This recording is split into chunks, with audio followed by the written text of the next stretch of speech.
broadband sometimes is going to fail, and I provide services that should not fail, right? So I need to have backup, and then the backup has backup, right? And that also dovetails into even power, right? You can have power, but you don't need to have power, right? So that's one of the challenge, and I think that is a challenge that for some reason we've learned to leapfrog past, right? We found ways around it, so you've got the backup of the backup of the backup. That's one challenge. The second challenge is challenge of what I'll call challenge of data, right? Generally, we try to talk about this in tech, in startup world, where someone presents this data and says this is Nigeria, another person presents data, this is Nigeria, and we can't come to a compromise on what really is Nigeria, because there are no data points that you can say this data point is absolute and unquestionable, right? If I was going to match an industry, for instance, in the US, I can go back and say this is the industry profiling of this particular industry, right? And I can even determine, and it affects everything. It affects even how you think about funding, because I can say this is the data that drives funding historically. This is how the businesses in this industry have been rated, right? So how do we now get things right is the question here. With all of the issues you've raised, how do we get things right? Well, okay, so so I like to think about I'm a very solution-oriented person, and I think that one of the basic approaches that we need to then take is first to have a national, for someone it can be called a roadmap, right? We already have an ICT roadmap for 2017 to 2020. I was going to ask that in your rating, how would you rate the level of implementation? And we just have just a year to go, and if we've had that time a bit wider than it used to be before, but how was the 2017 to 2020 drafted, right? What are the reflections of the present of where we are presently when those things were drafted? I would think that implementation, I can't score them, right? Because I honestly can't score them. You can, because you probably need to do research. You probably know what to, but I can score them the way it affects my business, and I know what to score. Everyday Nigerian, exactly. So you also have the right to score. But Ezekiel, quickly now, your thoughts on the ICT roadmap as well from 2017 till now, and then we have barely just 1 year, and we're supposed to say we've ticked that off successfully. Yes, I think for me, I fully well understand and appreciate that government plays a great role in setting policies and all that. But I feel very strongly that the private sector plays a much stronger role in ensuring that those policies and those roadmaps are actually achieved. The public sector the private sector tend to invest heavily in technology.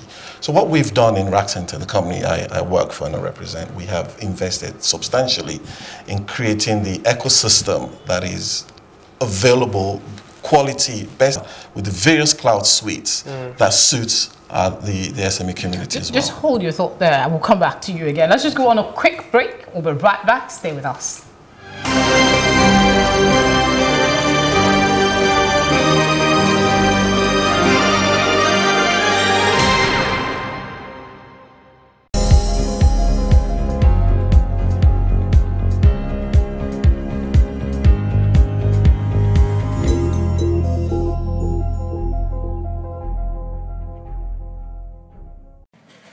I am gap-toothed black girl, back corner of class, scribbling left-handed poetry on blank paper.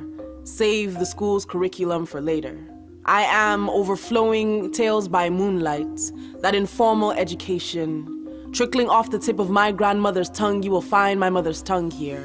A fast and fluent Yoruba, crisscrossing English, hidden messages in prose and proverbs call it Yorubanglish. And I am the miracle of melody, nestled deep in the groove of a rich high life rhythm, a child of the marriage of hip hop and Afro beats, and you can hear our voices pulsing beneath the skin of a talking. And how far with the implementation in your own scorecard? And you said we could do a little much more than that. But now, what do you expect, especially in areas of specialization, recruitment and training of ICT experts in Nigeria? We need more of that, I believe you concur. But there's also the trend that we don't have new app developers having the enabling environment to be able to thrive, because small investors come and they go. Oh, okay. I was almost wondering who the question was for. That's the truth. It's the fact. And right now, I think we're on the tangent where we're preferring solutions, right? And I would also hit the bat right of where Mr. Ezekiel stopped, which is the fact that I also think that private entities also they need to play a role in development of talent. I think they're doing a bit, but there's also a bit more that can happen. I use an example of, I went to the University of Lagos, and I remember that Niger Dock, my first degree is in engineering. I remember that Niger Dock built a facility within the engineering department of the University of Lagos, where they were particularly training people on fabrication and all that stuff. Right, so I think that private entities who are also needing to develop talents can also do those kinds of partnerships where they are working with local institutions and then they're getting them to help them to train those kinds of talents. That would be something that I think would work in that regard. Ezekiel, now talking about areas of specialization, yes, we know that Andela is doing a good job. We know that the NIT is doing a good job, and then the NITD is also doing a good job trying to ensure that we have a workforce who would drive this digital economy. Also enhance the young ones as well. And talking about this in the ICT level, how should we be improving in that space? Well, I won't be looking at the number in terms of large force. I'll be looking at the quality, because for me, I think quality rather than quantity. We need to focus that they've got the right curriculum.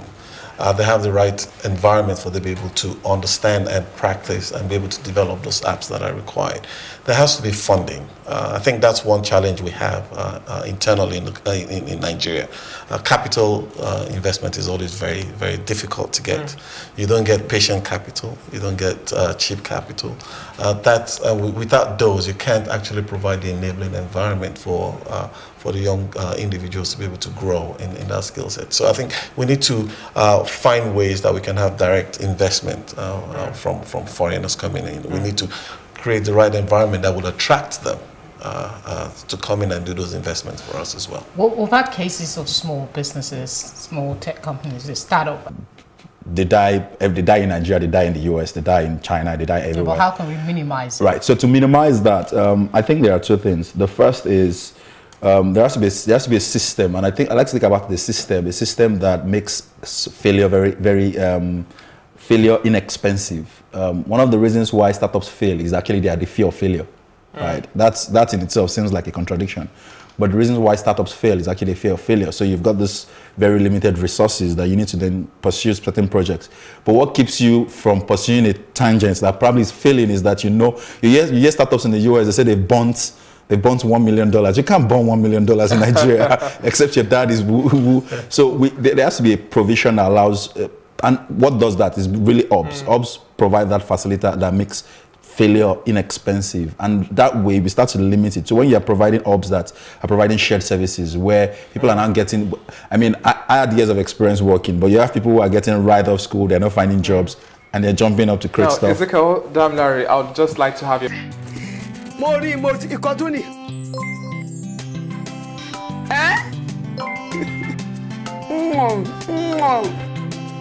Mo sọ fún ẹ lójoojúmọ́ pé gbogbo tó ń ṣe fún mi ọmọ á ṣe fún ẹ nílọ́po.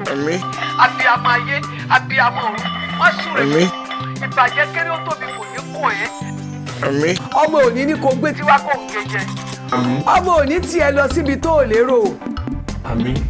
Ní gbogbo ọjọ́ ayé ẹ. Wọlé ó ti ṣú ara ó ti tọ́ ara kò ní jẹ́ tiẹ̀. Wọnú ògo tuntun lọ, Olúwaṣẹ́gun. Wọnú ògo tuntun lọ. Ó yá wọnú ògo tuntun lọ. Wọnú ògo tuntun. Ẹlẹ́dàá mi. Mami, airtime yín kọ́. Ṣé ìwọ ti rókun tó gbẹ̀rí? O ti rí ọ̀sà kó gbẹ̀rí. Kò lè gbẹ́ ń bì. Àmímà. Àwọn ò lè ń sọ̀rọ̀ bẹ́ẹ̀. Bẹ́ẹ̀ni àtàwọn ọ̀rẹ́ mi. Àwọn ọ̀rẹ́ ẹ̀ ó yá fi sí spíkà. Wọ́n ń gbọ́ yín. Ní ẹ̀bùn ńlá tọ́mú mi gbé wá fèmí yìí. Ọlọ́run á ràn yín lọ́wọ́, ẹ̀yin náà lè ṣerú ẹ̀ Get 10 times your recharge value to call and browse anyhow. Recharge with *220 * the PIN hash to enjoy this offer. Available to new and existing subscribers. Mr. Anansa, èmi ń gbàdúrà, ìwọ ń polówó ọjà, ìwọ náà borí ẹ̀ wá kó wá gbàdúrà. Bẹ́ẹ̀ ni, á dáa fún ẹ. Ṣé orí bó ti ń tajà fẹ́ lòmíì? Àwọn máa sìn ìwọ náà àdìrú wà dìgbà, ayé àdára, ò ní dààmú. Airtel, the smartphone network.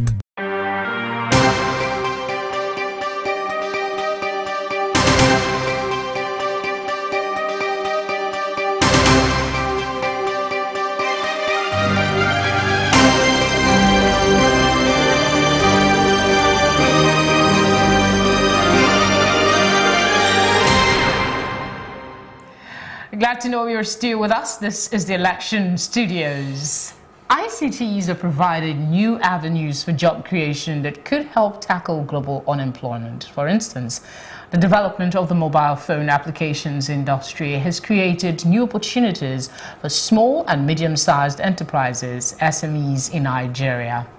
And joining us to discuss the growing opportunities and how young people can key into these opportunities is Rukem Agwai, a cybersecurity analyst. Good evening. Good evening. And we also have Tolulope Davids, CEO in Steak.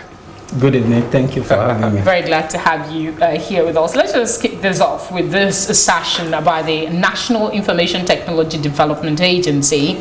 They're saying that the ICT sector has boosted federal government job creation effort in the past 2 years with creating about over 12 million jobs. How true, in your estimation, is this? Let's start from there. Kome, do you want to start? Okay, so let me comment there. Well, I believe it's true because information technology is a living being. By itself, it creates jobs. So the bare necessity of our day-to-day life depends on several ICT gadgets, and those ICT gadgets need to be monitored, need to be supported by ICT professionals. So the problem I feel is not about creating jobs. The problem I feel is creating specialists to manage those jobs. So what we have here in Nigeria is the lack of specialists or the lack of skill sets to manage those ICT jobs there. So in Nigeria right now, in Africa, there is no lack of jobs, and jobs will keep on generating in terms of ICT, but what we are facing now here is a drought of skill sets that will be required to man those particular ICT jobs. Now, David, quickly, with global spending on digital transformation technologies expected to cross about 2.1 billion by 2019, that's this year, and over 2020, how much of a commitment do you expect from the incoming government, because we are counting now to the elections holding on Saturday? At the end of the day, Rukem mentioned areas of specialization, but we can't have areas of specialization if we don't have the funding to train these individuals to become pros at their different areas of specialty. Okay, I think for me, I want to look at it from the perspective of in other developed countries, what they actually do is that they sponsor military campaigns, they sponsor educational campaigns. So they've had a lot of educational reforms in terms of training people, changing the curriculum. Because what we have now is an outdated curriculum. We have various hubs springing up around the country, incentives to boost their presence there. All right, let me ask this. There is a projection that by 2020, ICT is playing a critical role in pushing the nation's economy to make Nigeria one of the leading economies in the world. 2020 is just next year. Yep. Where are we with that? Let me bring that question to Tolu. I don't think we are realistic, with some of these projections. And I must be, how will I put it? I must be very, very frank here. If we are to achieve a goal that is meant for 2020, which is just to 1.6 trillion naira, away from 1.4 trillion naira, that means that the sector contributed about 10%. That's still a large chunk of the GDP. Okay, David, let me bring this to you. If you say it's 10%, I agree. Measure of economy, we have to be realistic when it comes to measuring economy. I will pick one sector as an example, which I'm currently playing in, which is the logistic part, providing solution for logistics. The logistic industry is estimated to worth $80 billion, which is a very big value when you look at it. The likes of 360 Cobos, they are raising huge investments into Africa to solve the problem. But when we come down to look at this 80 billion, how much of it, are we realizing currently? If we look at the question my sister asked, today we are playing around between 100 billion and 200 billion, which is very small compared to what the industry wants, as it were. Now, how do we know where we are if we look at that basis alone? If we know where we are, then we need to start building. How can we get to the 80 billion? 80 billion compared to 8.8 trillion Nigerian budget.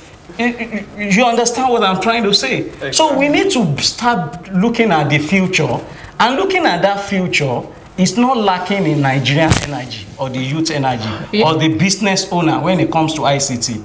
It's lacking in leadership to whip us, through that direction of realization. You know, we're still going to pick your thoughts on it, but let's just go on this short break and watch this video on ICT in Nigeria.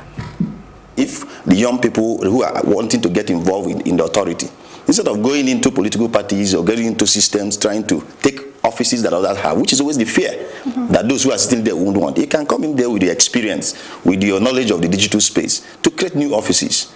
I tell people, if you get into a political party and they don't have office for you, probably for youth leader or what have you, why not become the digital media aid of that party? Because they will come to you because you have the skill. We have so many skills, apart from the normal computer literacy skills that I talk about. We have a lot of opportunities in the digital media marketing. We have a lot of opportunities in social media brand promotions and what have you. But basically, why it is very important and why it is working is that everything you have around you, the culture around you, the activities you have around you, the ordinary skills you have around you, moving it to the cyberspace is a job opportunity. That instead of you hating your culture, for example, you have a festival in your community, instead of hating it, you can actually open up an online TV. You see parents in Nigeria asking their secondary school kids not to access phone. Meanwhile, the phone that the parents are using are phones that are produced by their mates in China or other countries. So I don't know why you ask the kids not to do so. So we also move the message to them to create awareness. So behind that Digipreneur programs that we run is also the awareness that will stop people feeling that either there is drudgery in it or there is crime in it. Now, Rukome Tolulope, you heard the gentleman there in that conversation, and it's talking about how much we have to utilize ICT with having the knowledge at the back of our mind. To buttress his points, we need to start looking at and how. How means all of us must get involved.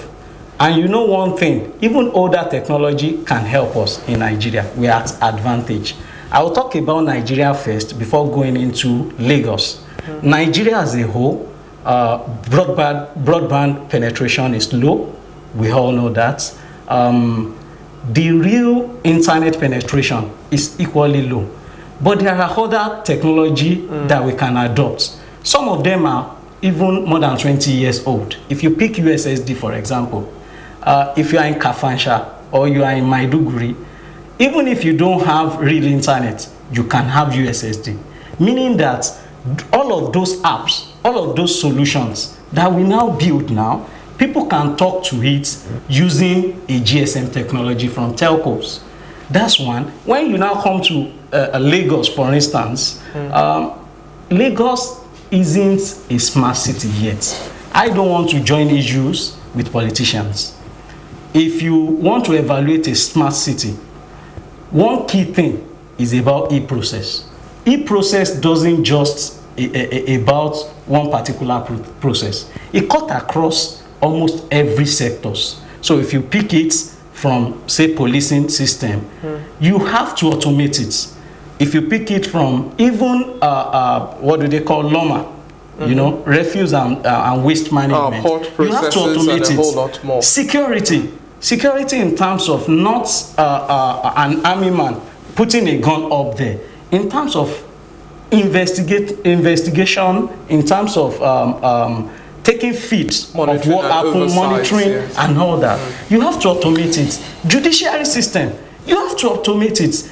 We could go on and on and on and on like that. All that is lacking. Even transport, you can automate it. And the point I'm making is, for a city to be smart, then means that something can talk to those processes.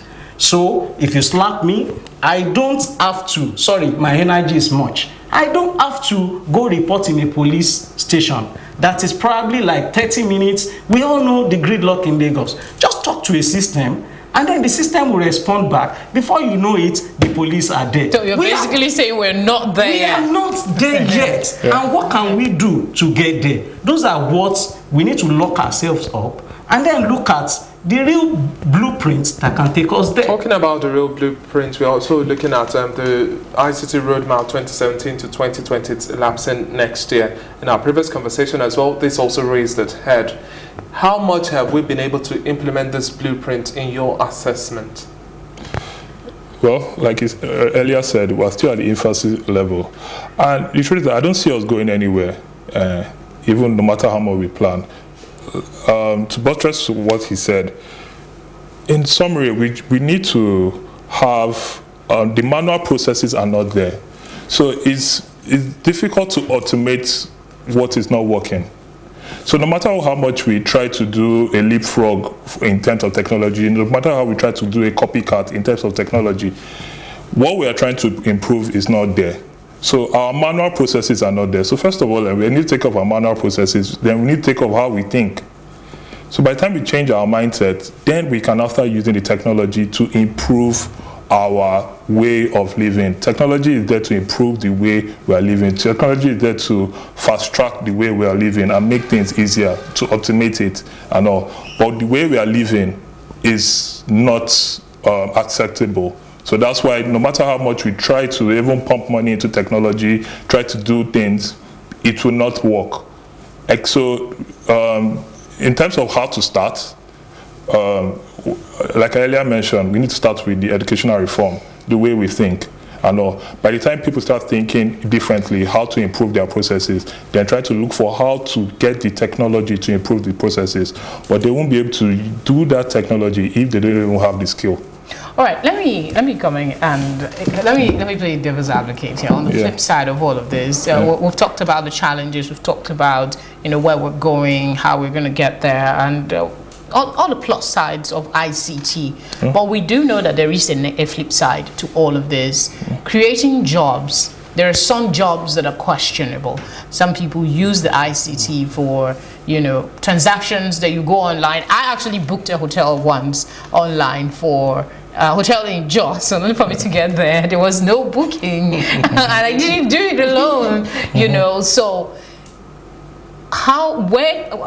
what question? Can you share your thoughts on how we can change the mindset of using the ICT for negative reinforcement, like jobs that are actually illegal and can take you to jail? Okay, so it's a matter of morality, priority, and also finance. So and getting their energy and research on how to make things better, and they are rewarded for it. The key thing is the reward.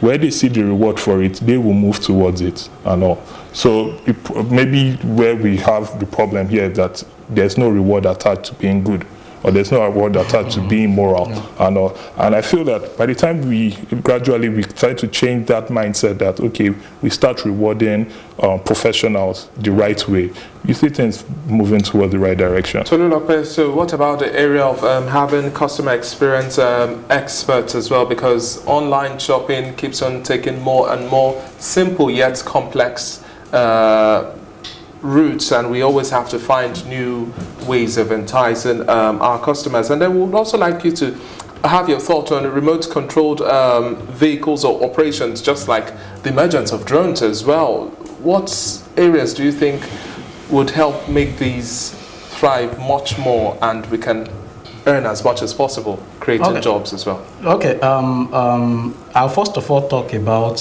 the customer service, or per se, let me call it customer touch points. As we evolve, technologically, using technology to power a lot of businesses, we realize that a lot of people that are now using those applications or those platforms, they need to have a touch point. And in most cases, from my experience, when you go to check how you can actually reach a company, you see it's extremely difficult in this side of the world. And what can we do to make the creation of jobs happen bridge faster? The gap. Yeah. Today, Amazon is an example. There are millions of people working as a customer service agent. Most of them work from home in US. Mom, taking care of their babies, and they are doing part-time job with Amazon, trying to provide customer service. What people want at the first level of engagement in customer service is actually somebody they can report their case to, not the person that will solve it. Now, that alone can create millions of jobs. As we have a lot of e-platforms, we can encourage a lot of people through training and all of that. Companies can, put them as work from home customer agents, and then they provide that service satisfactorily. If the cases is beyond the FAQs, they can pass it on to the people at the back end, to provide the real solution.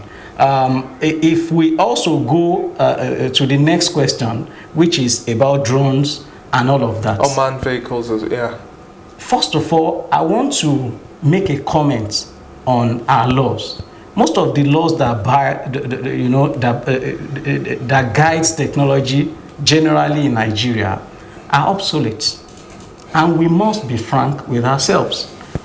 If you bring for agrotech company, if you bring a drone to monitor your farm, you see that the law does not support you.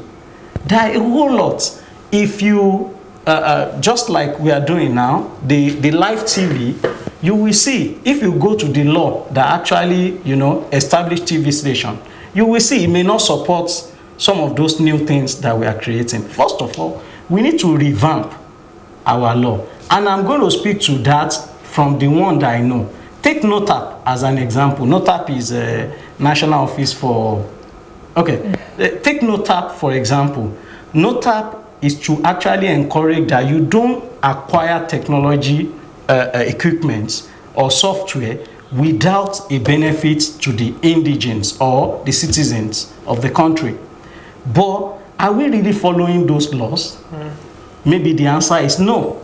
You will see a technology company coming from Asia to sell in Nigeria, rather than getting a certain percentage of Nigeria to get involved in those jobs. They go and get only visiting visa to enter Nigeria, and then you see them doing that job, those jobs themselves.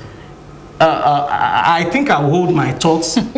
So much, you have so much because I have a lot of things, that borders around how we run technology businesses in Nigeria. Thank you very much. Yeah. And it's been a pleasure speaking with Rukame as well as Tolulope. Thank you very much, gentlemen. And that wraps up the conversation for tonight. Yes, we've been looking at ICT. I've been properly educated. Well, that's all we can take on Nigeria Decides tonight. Join us tomorrow on Nigeria Decides, same time at 6 p.m. I'm David Alabimene. Thanks for watching. And I'm Felicity Ezewike. Thank you for your company.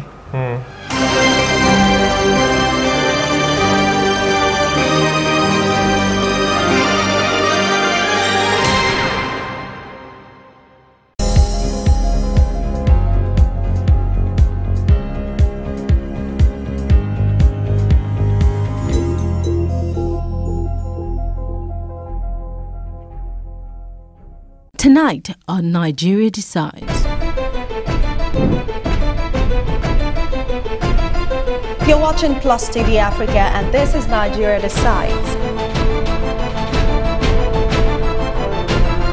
Join the conversation live at 6 p.m. through to 9 p.m. on Plus TV Africa on channel 308 on Star Times, and also on YouTube at Plus TV Africa.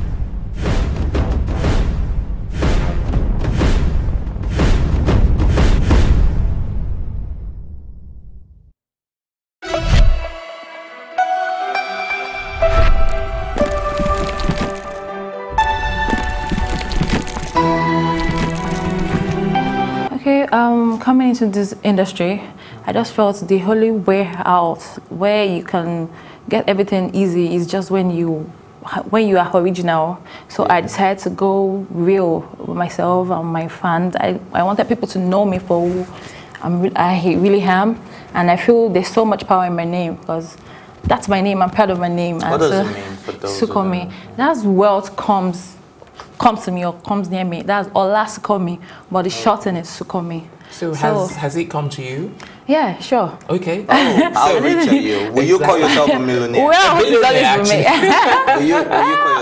millionaire? Because there's this saying, I've always been saying that I don't want to be the richest girl alive, but I want to be the happiest girl alive. So trust me, I'm happy. Okay, so I like the fact that you said that because Alibaba actually released a post yesterday saying that women shouldn't go into marriages and for financial stability, that you should have yours before you get into a marriage. Now, what's your take on women that get into marriages just to be financially stable, like they're looking for a rich man and they're not ready to work? Hey, that's what I'm always saying about realness. You need to be real with yourself.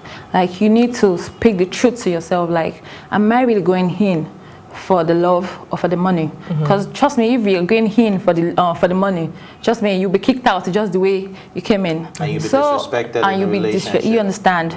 But unlike when you are financially independent, he doesn't agree. Wow, I feel, as in to anybody out there listening to me, I feel you just need to know that this thing you can do it. Believe in yourself. Believe in your God. Believe you are created and you are in this world for a purpose. So try as much as possible to look for the purpose why you are in. What's your purpose? My purpose is to make every other human being around me happy and be happy. I love to see people happy. You've mentioned happy like for the up-teens time. Yes, so let me ask you your own definition for happiness. You know, what does it mean for you when you have actually done what? You know, give us physical instances, you know, so that we understand what your state of happiness is. It's by putting a smile on people's faces and making sure I'm happy. I can smile at any time, because having money doesn't make you happy, and having even having fame, it doesn't. There's so many. You know, if you go into that what's it called now, conversation now, we won't even end this because I can give you so many instances. You understand? So should we do something? Let me give you my account number. Then you see how happy I will be. Yes, you'll be happy. But that's why I said we shouldn't go into it. But the truth is, happiness to me means a lot. Happiness to me means freedom. Happiness to me means peace. You understand? But how do you make people around you happy? Yes. What are one of the things that you do? Because he's asking now for money. Yeah. Before you can make other people. That's why I kept saying that. Before you can make other people happy, you have to make sure you are happy. There's no way I can put a smile on your face if I didn't get if the smile is not within me. Are you happy? Yes, I'm very much happy. I'm a happy girl. I'm a free girl. Because I don't see anything as a big deal. I see everything. I know everything. Nothing good comes easy. But I know it will eventually come if we are consistent and patient enough. Sekomi, you still haven't answered my question. How do you make at least one person happy? Yeah. What kind of things do you engage in or do that puts a smile on their face? Okay. I try to encourage people. I try as much as possible to push the negative energy away and bring in positive energy. Make them see light in where they feel is darkness. Make them see that everything is possible if you really believe in it. Can you give us like an instance of where you did that and what happened and what was the outcome and how did they usually say it? Yeah. You know, I don't like to brag. Okay. Like, I wouldn't want to come here and start bragging, I've done this, I've done that, and all. But I know I've been able to make one or two people happy. Even though financially, maybe by just having a conversation like this, trying to let people know that it is possible. I know something that all right. Before you ask your next question, let's go on that break. Yes. All right, time for a break, but still to come on Tea Time. We'll be spilling more tea right here on Tea Time with singer-songwriter Sukomi. We'll be back in a moment or two, so don't be gone for too long.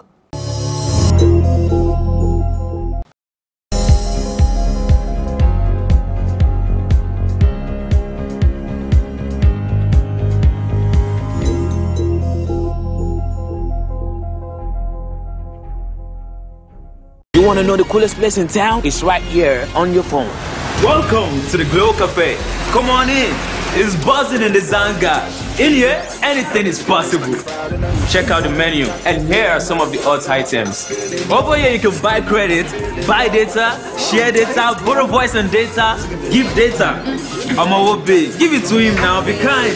Then there is Glow Music Cafe. More than 2 million Nigerian and Africa Lampa. Glow has teamed up with the world's largest gaming catalog to bring you the Glow Game Cafe. And that's just a start. Check out the Glow Video Cafe. Countless clips, comedy and sports, direct to your device. And when you thought things couldn't get easier, there's personal account management and Glow customer care right at your fingertips. You can get everything at Glow. Simply text BUZZ to 105 to download the Glow Cafe app or go to your app store and search for Glow Cafe, the largest data network. Glow, grandmasters of data. Tonight on Nigeria Decides. You're watching Plus TV Africa, and this is Nigeria Decides. Join the conversation live at 6 p.m. through to 9 p.m. on Plus TV Africa on channel 308 on Star Time, and also on YouTube at Plus TV Africa.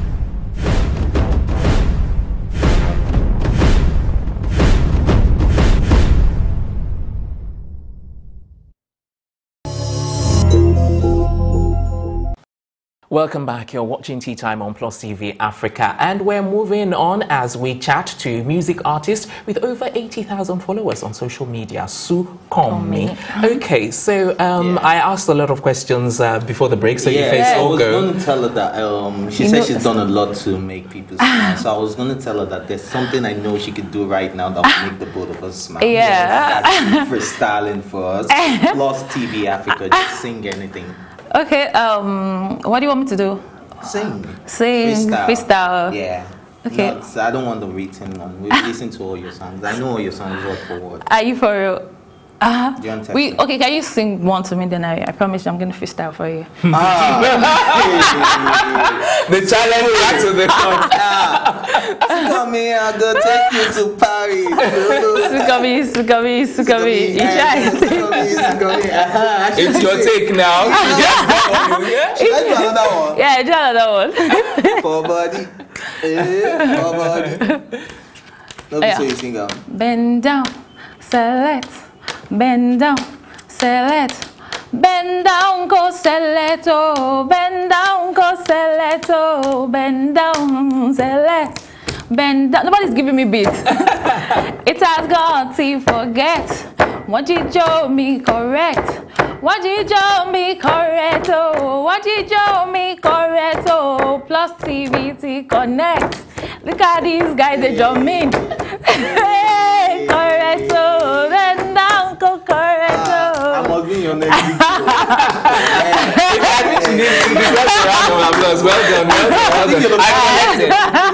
Yes. With the beat. Yeah. I definitely connected. You turned us Well done. All right, so you worked with... Yeah, okay. Oh, sorry. Yeah. Sorry go about ahead. that. You first, I have two questions. I'm confused about your religion because I know you're also Rihanna. Rihanna, yeah. Rihanna, right? Yeah, Rihanna. Okay, so one would have told you to stick with Rihanna. Yeah. But you know now the originality. I don't want to be like the Nigerian Rihanna. So are you from a Muslim background? Yeah, Muslim background. Are you still a Muslim or a Christian? Yeah, sure. You're still a Muslim. Yeah. Oh, okay, great. All right. So my second question would be. Sukomi. I'm worried. No.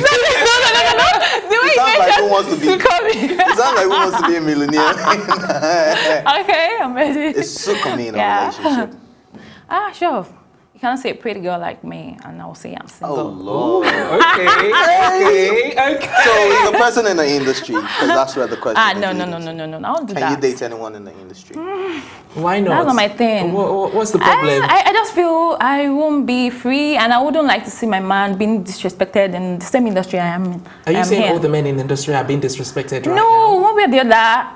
There's, this industry, so anybody can succeed at any time. We can. Oh, I see what you mean. You understand? Okay. So I wouldn't like to see my man. I won't even be free, and it's not just my thing. But that can actually happen in any kind of industry. It does really happen. Before your present relationship, did you date anyone in the industry? I can't. Like it's something I've been saying. Like I can't. And kudos to people that are doing it. Like it's not like it's a bad thing. It's not just my thing. I won't just feel comfortable. Aside from my being not, what's it called? I don't know even to put the English. I just want the fact that I won't be comfortable. I am a super jealous person. So I would just be I don't know. I would just want to know about. I'll be curious. I want to know what's doing, where he is. I would just not be in good terms with almost every female artist I see him around. You understand? So it's not my thing. It's the artist you have an issue with, not even his fans.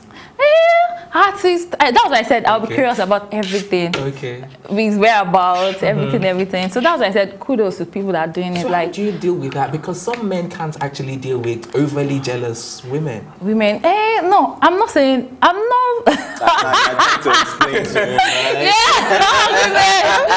Yeah. But the truth is, there's no lady that will tell me that she doesn't get jealous. Every lady gets jealous one way or the other, but it's just about the way we control it.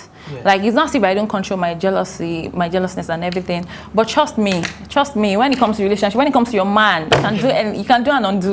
Like, you sound like someone that is in love right now. Yes. No, it's not that. I'm just wedding bells coming. This is just me being real. Like, I'm just being real. Like, I don't know how to hide things when it comes to real conversations and all. Every girl, in fact, even men get more jealous than we ladies. But you people don't like to admit.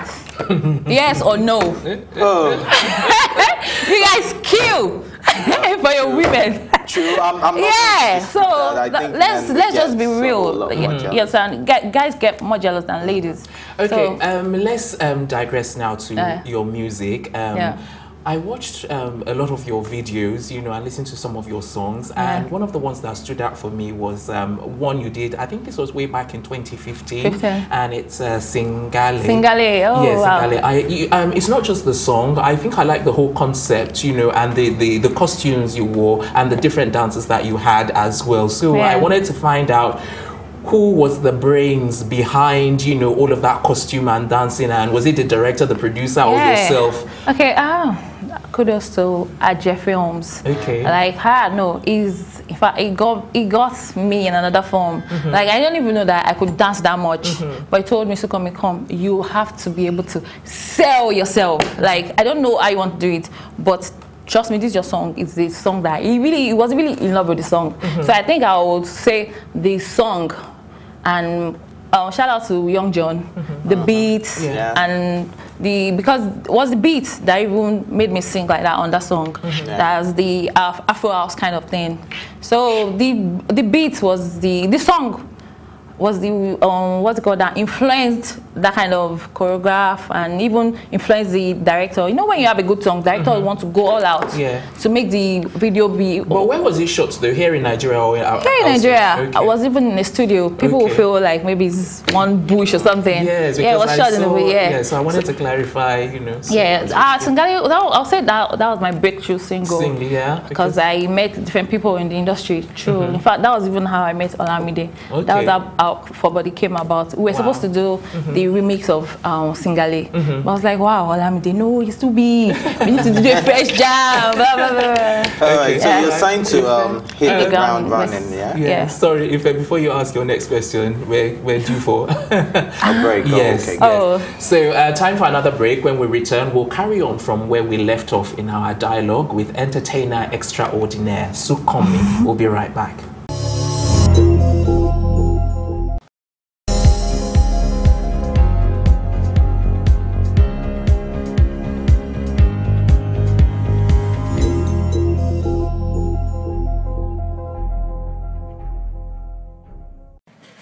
I am gap-toothed black girl, back corner of class, scribbling left-handed poetry on blank paper, trickling off the fast and Banglish. And I am the miracle of melody, nestled deep in the groove of a rich high-life rhythm, a child of the marriage of hip-hop and Afro beats, and you can hear our voices pulsing beneath the skin of a talking drum, commanding hips to move without caution. And I am sky-high, gele, bold and beautiful. We redefine fashion, wear our stories around our necks and from our ears so we never forget the voices of our ancestors. This heritage, this heartbeat, this is who I am.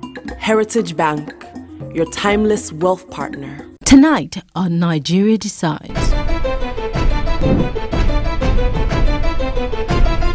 You're watching Plus TV Africa, and this is Nigeria Decides.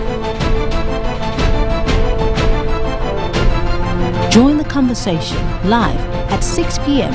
through to 9 p.m. on Plus TV Africa on channel 308 on Star Time, and also on YouTube at Plus TV Africa.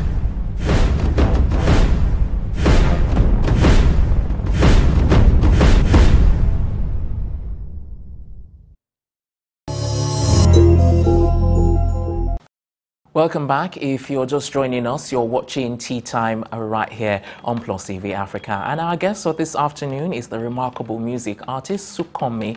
And right about now, we'll continue our interesting conversation. So before the break, if you were going to ask her something. Yes, because I know you signed to hit the ground running. And I wanted to know if that is your imprint or it actually belongs to someone else and you're signing. Yeah. It's like a family business.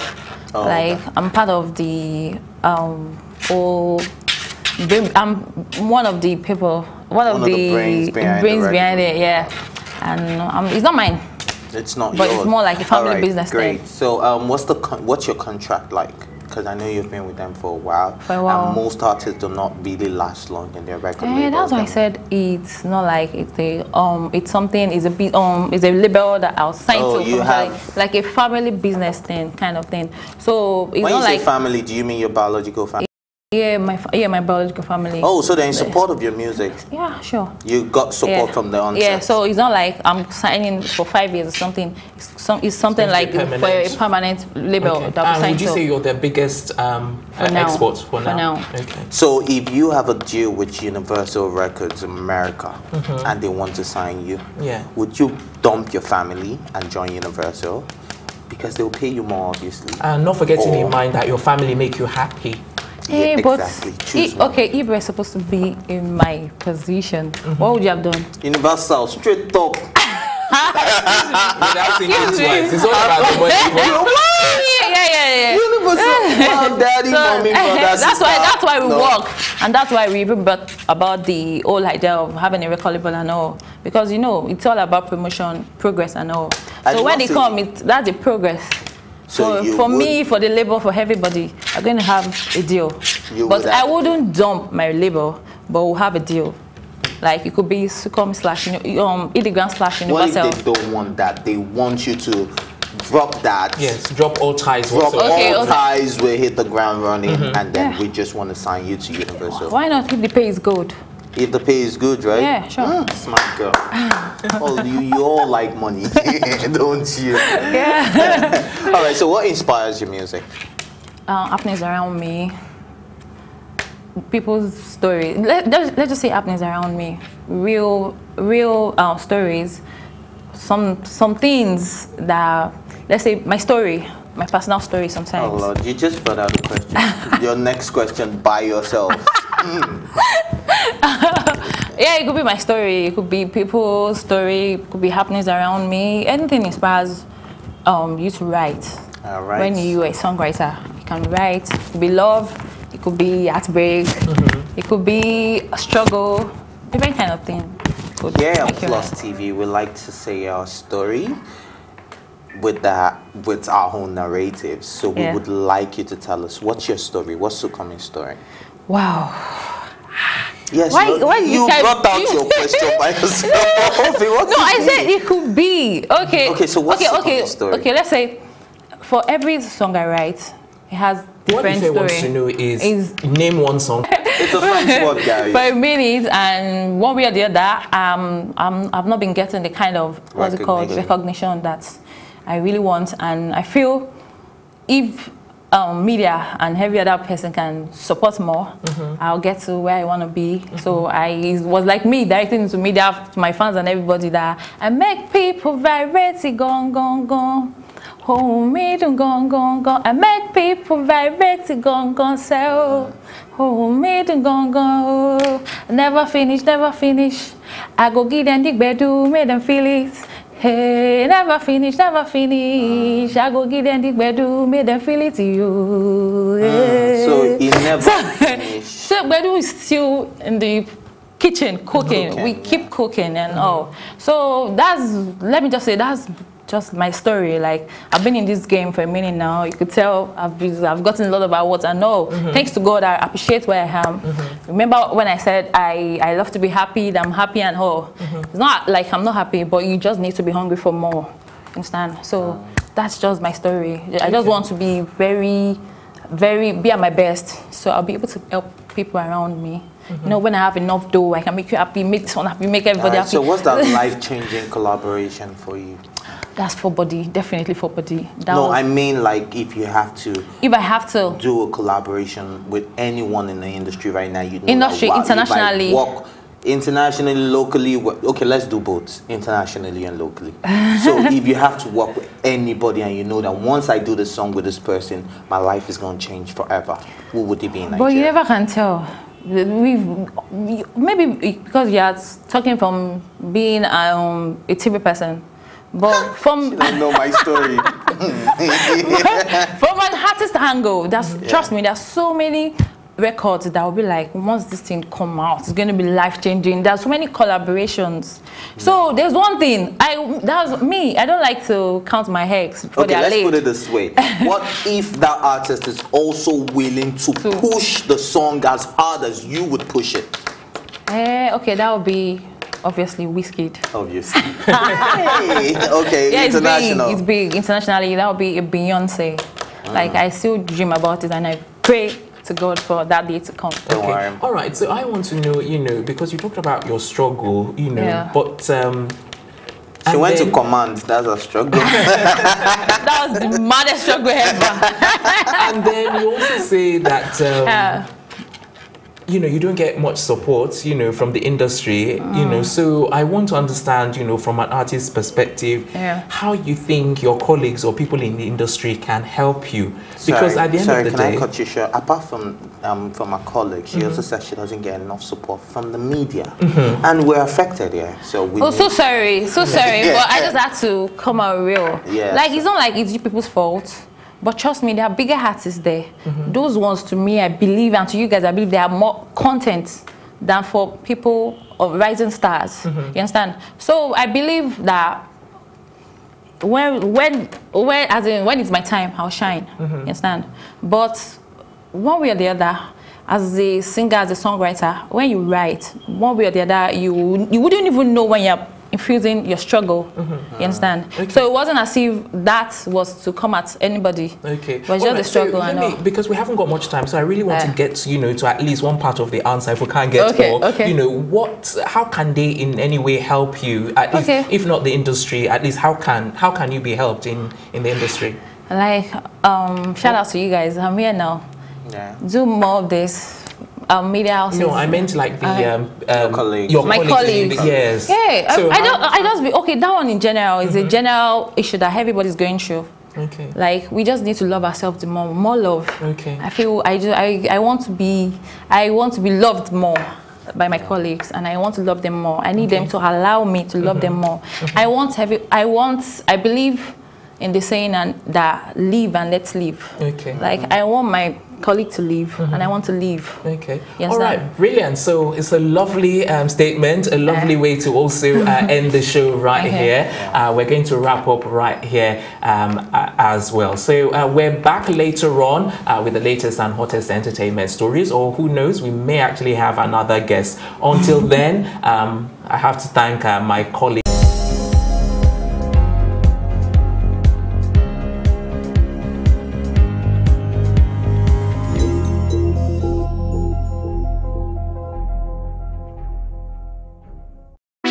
Hey, what's up, guys? You're welcome to another edition of Plus Event, and I remain your host, Ifeoluwa Osuke. Your absence isn't an excuse anymore, as Plus Events is all you need, as we bring you the glitz, the glamour, and loads of fun. Oh, definitely, right? No question. He's a living legend.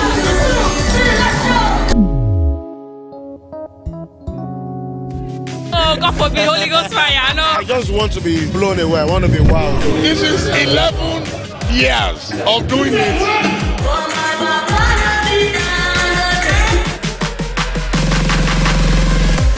I'm surrounded by so much positivity. No, it's okay. Yo, what's up, my people? It's your boy Starboy Terry. You're watching Plus Event on Plus TV. Stay glued to Plus TV Africa every Saturday and Sunday, 4:30 p.m. West African time. Tonight on Nigeria Decides. You're watching Plus TV Africa and this is Nigeria Decides. Join the conversation live at 6 p.m. through to 9 p.m. on Plus TV Africa on channel 308 on Star Times and also on YouTube at Plus TV Africa.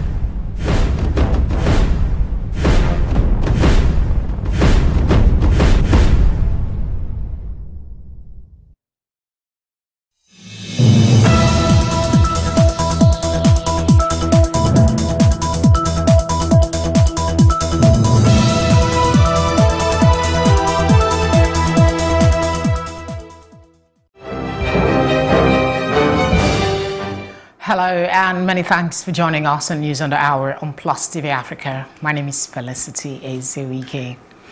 An Abuja High Court has granted bail to the former Secretary General of the Federation, Babachir Lawal, and 2 others. The court on Wednesday granted them bail in the sum of 50 million naira each, with one shorty, with conditions that shorties must be residents within the jurisdiction of the court. They must possess titles to land within the jurisdiction of the court, show evidence of payment of tax for the past 3 years.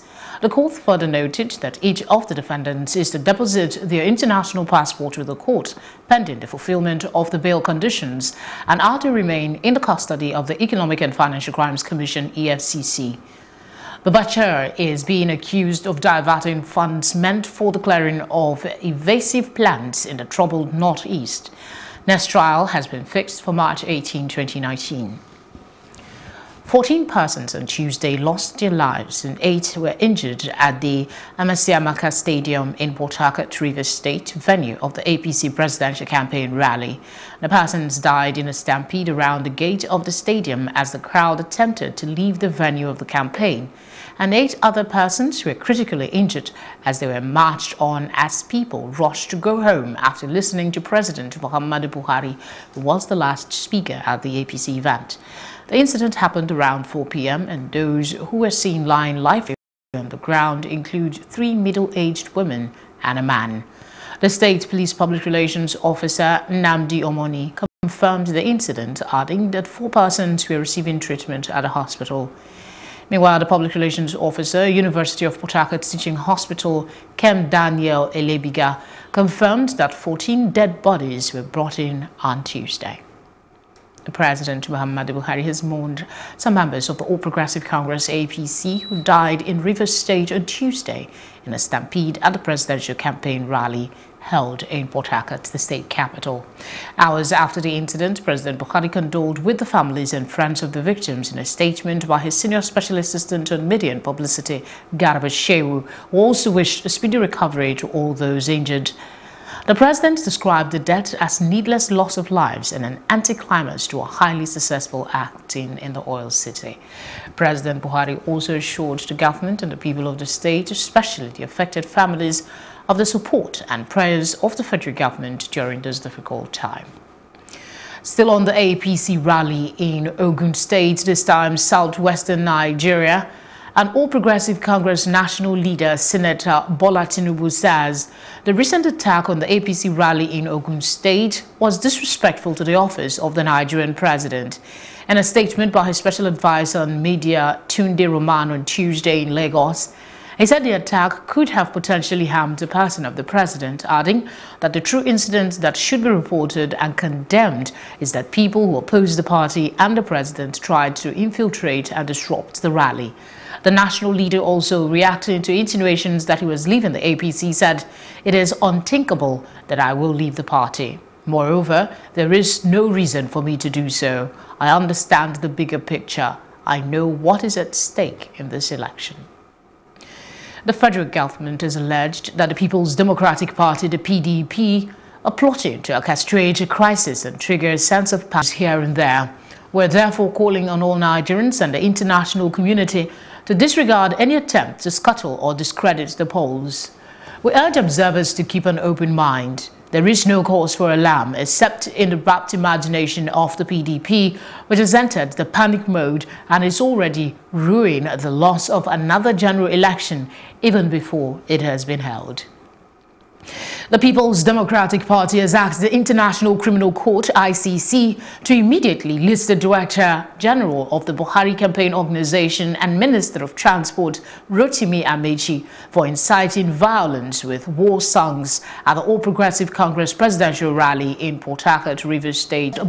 Back in the news, the Kaduna State Command of the Department of State Services, DSS, has said it arrested the Director General of the People's Democratic Party campaign, Ben Bako, because of a recent inciting statement credited to him, adding that if left unchecked, could lead to a complete breakdown of law and order in the state and beyond. The statement, which was issued and signed by A.I. Koya, Director of DSS of the State Command, said on the 9th of February 2019, this service invited Mr. Bako to shed more light on his inciting state. Secretariat in Kaduna said, in the first week of December 2018, we started hearing rumors that the governor of Kaduna State, Nasir El-Rufai, in collaboration with the state security services, will arrest PDP members days before the elections. We took it as mere rumors. The reality is now on the ground and the action has started. The Nigerian police has revealed that over 36,000 police personnel will be deployed for election duty on election day. Acting Inspector General of Police Adamu Mohammed, while speaking to a cross-section of election observers in Abuja, revealed that the Nigerian police has put up great measures to ensure the February 16th election is violence-free. He urged voters to come out en masse to exercise their votes without fear or favor. I'm here today to assure everybody that we are prepared for the election, and I'll give you a little briefing on the preparation, and then thereafter we can go into interaction. In every polling unit, we are going to have 3 security personnel to be led by the police. The 3 security personnel may not only going to be police officers, but we are going to have other security agencies in the polling units. It is for that reason we are going to deploy about 24,000 mobile police officers, 4,000 counter-terrorism unit personnel, about 8,000 special protection unit personnel. That is in addition to the multitude that we've deployed to the polling units and the RAC, that is the registration area centers. The independent contains the guidelines for election observation, the roles and responsibilities of the Commission, the roles and responsibilities of observers, and we want to emphasize that you are observers, you are not monitors of the election. It is very important that having accepted to serve as our guests, particularly the international observers, for us to give you guarantees, one of security, the other one of unimpeded access to function as observers on election day. I wish to assure both international and domestic observers that the Commission has liaised with the Inspector General of Police and the other security agencies for your protection and to guarantee you unimpeded access to places where you wish to observe elections, consistent with your status as observers of elections, not monitors of elections.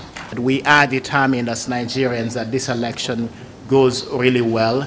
We will do all of our best to support the process to ensure that we do have credible elections. We will speak as we see it.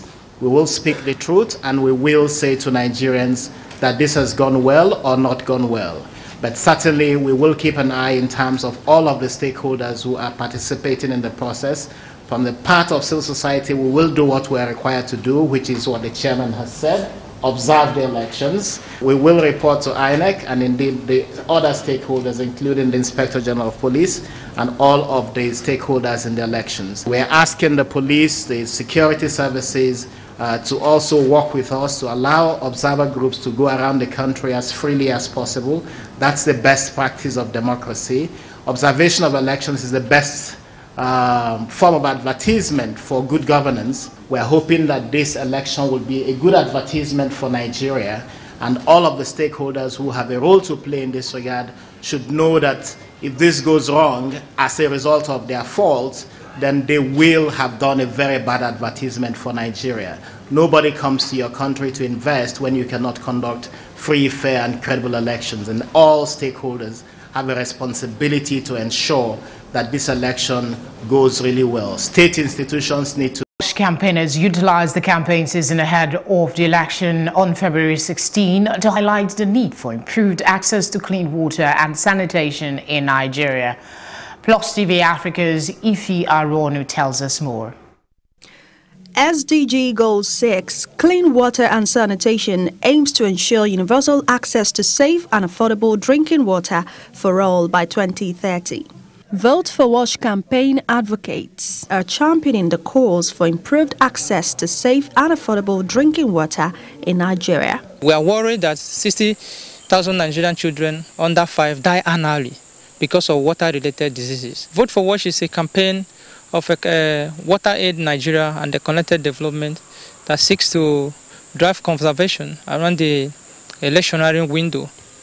We have marked up political parties, extended one after the other, to talk to them, say this campaign to them, and adopt it, that upon winning elections that they are going to prioritize what. We are in Lagos and we'll be meeting with candidates of political parties to get their commitments, and so far we are impressed with the responses we are getting. The advocates engaged with the candidate of the Action Democratic Party, ADP, Mr. Babatunde Badamosi, who highlighted the grave water sanitation challenges in Lagos. In addition to sorting out water supply, you also have to sort out sanitation. And that is taking away the waste that humans generate, sewage. And then we go ahead and eat the fish that have swallowed all of the antibiotics that come out with our sewage. Mr. Badamosi further unveiled his agenda to achieving clean water and sanitation if elected governor of Lagos. First one, we're going to give each local government its own waterworks and its own water distribution networks, which will remain scalable. That's number one. Number two, we're going to build a central sewage network, one for each local government, that will terminate at a sewage treatment plant designed to produce biogas to add to our energy supply, to scrub the waterways by aeration, that's number one, to remove all debris from the water by mechanical means, to control the growth of water-based plants, water hyacinth and all that, so that we can have the waterways open for navigation. The ultimate power rests with Nigerians who can vote to demand for improved water, sanitation and hygiene, wash services from candidates seeking various electoral offices in the general election. Ife Aronu for Plus TV Africa. The role of radio to inform, to bring people and communities from all backgrounds together to foster positive dialogue for change has been reiterated as the world marks the 8th edition of World Radio Day. In a special message, the United Nations Secretary General of former Prime Minister of Portugal, Antonio Guterres, says radio plays a vital role in forming and reuniting people affected by wars in the UN peacekeeping operations. Radio is a powerful tool. Even in today's world of digital communications, radio reaches more people than any other media platform. It conveys vital information and raises awareness on important issues. And it is a personal, interactive platform where people can air their views, concerns, and grievances. Radio can create a community. For the United Nations, especially our peacekeeping operations, radio is a vital way of informing, reuniting, and empowering people affected by war. On this World Radio Day, let us recognize the power of radio to promote dialogue, tolerance and peace. World Radio Day is marked on February 13 every year. It's time to take a quick break. Stay tuned for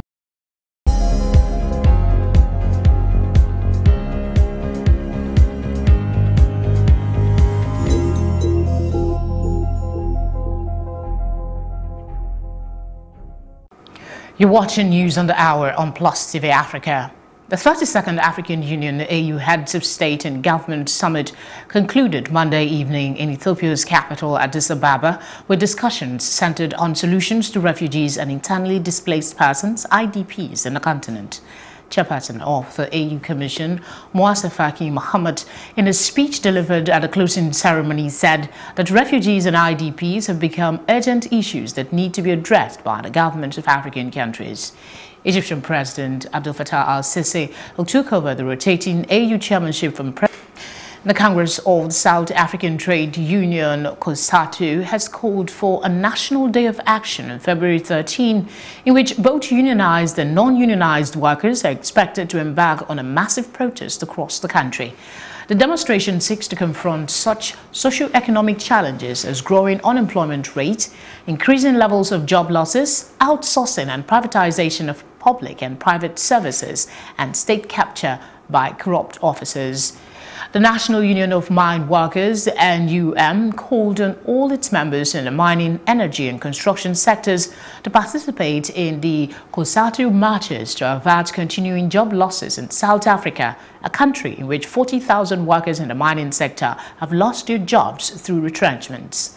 Since 2018, President Cyril Ramaphosa has been implementing market-driven reforms, the latest of which is a plan to split Eskom, a state-owned power utility that produces over 90% of the country's energy. However, these neoliberal policies have not halted the country's economic crisis, which keeps 10 million people from getting jobs and over 17 million surviving on welfare. The news continues after this short break. Do stay with us.